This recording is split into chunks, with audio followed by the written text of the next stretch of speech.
It's the 20th of January and it's the day after we've been diving on Apo. And we're off to dive at Dauin Marine Sanctuary. So, kit into the van, off we go down the dirt track roads. There's a few kilometres of dirt track road before we get to the main road, and we head north. We have some other guests with us who are taking a day trip to Apo. So we go up the coast road, through Sambangita, up to Malatapai, which is where you can get a little banker for a day trip to Apo.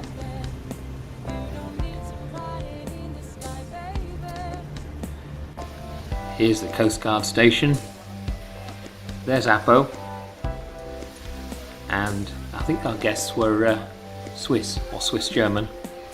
And they were looking forward to their day onto Apo.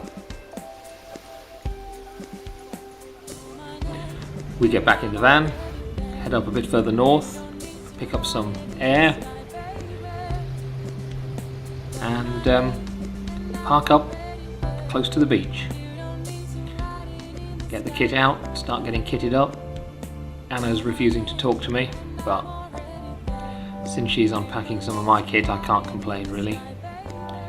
And then over the beach and into the water. Visibility is really nice down there. The marine sanctuary really is just some artificial reefs, and I shall do my best to identify some fish. Here's an easy one. It's a lionfish. There are lots of them down there,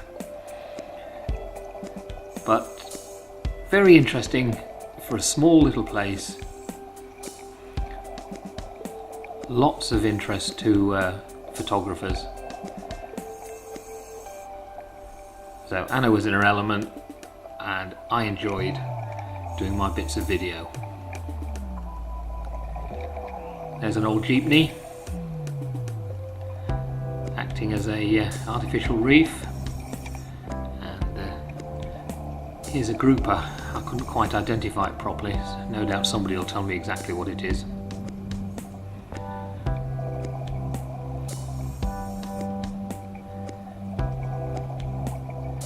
Amazing variety of sea life in a small place. Another lionfish.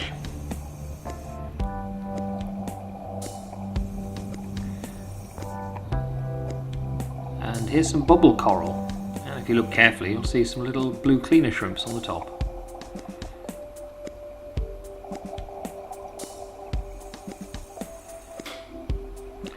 Another lionfish. Here's some blue striped snappers, nice little shoal of them swimming about. I have to say I was quite surprised. As you can tell, Dauin is really a sandy bottom. Here's a little pipefish. Couldn't tell you exactly which one it is. And we've had debates about this. I don't know what it is, but I think it's a popcorn shrimp on a sea anemone. That's a blue spine unicorn fish swimming past.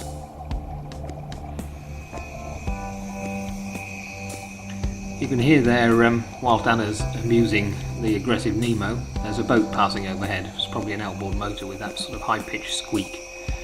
They're funny things, Nemos. I was saying that Dauin's really mainly sand, and Anna's doing a little bit of macro photography here. There should be much more seagrass. You can see what it is. It's a tiny seahorse. But a lot of the seagrass was demolished in the typhoon. So it's a little bit bare, but we saw a few things, which was really quite nice. So a lonely seahorse on the seabed. Now this guy was a real treat and a bit of a privilege to see. This is a flamboyant cuttlefish, and he hung around for a while and he fed. Look at that for a tongue. Fantastic speed. Even when I slow it down you can't really see it. But he let us stay with him for a bit. It's fantastic colour changes. And off he goes. What a special little creature. As you can see, the seagrass is a little bit bare. Bit of a privilege, that. Then back to the van, sandwich, and then back in the water again for our second dive of the day.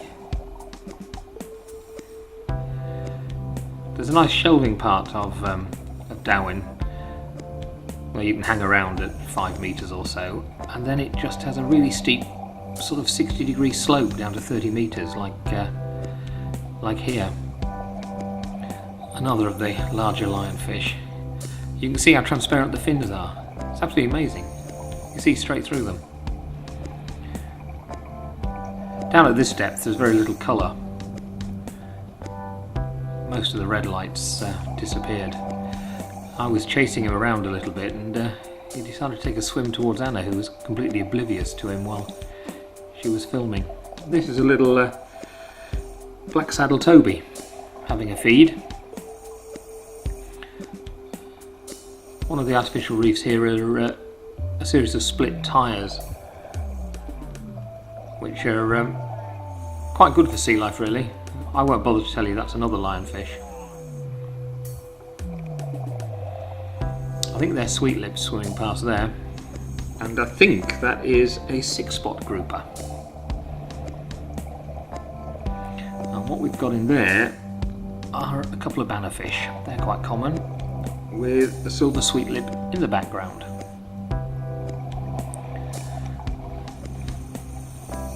And this is a climbed butterfly fish, having a nibble on the coral.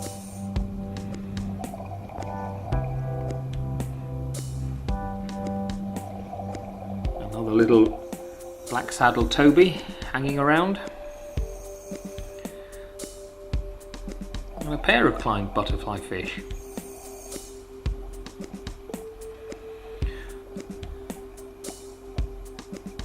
And hiding inside there was another grouper, I think, which I've got down as a brown marbled grouper, but somebody can shout if I've got it wrong. Anyway, I tried to get a better view of him, but failed miserably. Did get a nice view of an emperor angelfish there, and another nice view of a bannerfish swimming about. Funny little things, aren't they, with their long dorsal fin. Then I came across a boxer shrimp, but my attention was taken by a ringed pipefish, so off I went with him for a little bit. Then I got my own Nemos. These are saddleback anemone fish, as aggressive as usual. They're funny little things, they dance up and down as if they're on a string. This, I think, is a peacock flounder. And we came across a couple of striped pufferfish having a little bit of a feed about. They're strange little creatures, they have these articulated eyes. And this shows you even the smallest fish have a little hidey hole in just bits of debris. Not sure what this is. I think it's a ribbon goby, but it disappears just like that. This was quite a magnificent specimen of a lionfish, just hanging about in mid-water.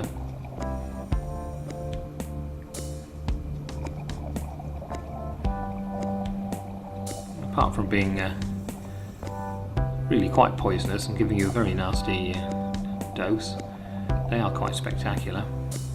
Another striped puffer. I always like to keep one eye on you, even when they're moving away from you. And this was another little treat. Never seen one of these before. This is an Oriental Flying Gurnard. And it's really got quite a nice blue colour on its wingtips, shall we say. Strange creature. But all in all, a very enjoyable couple of dives. So we found ourselves way down the beach, so we had to fin back, which always leaves me slightly exhausted. So I stayed in the water filming the others as they got out and wandered up the beach. And of course I had to get a bit of a move on to get up and try and film them as we all de-kitted. trying really quite hard not to get sand in all our gear.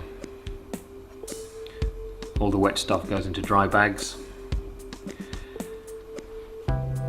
And then it was time to head back on the main road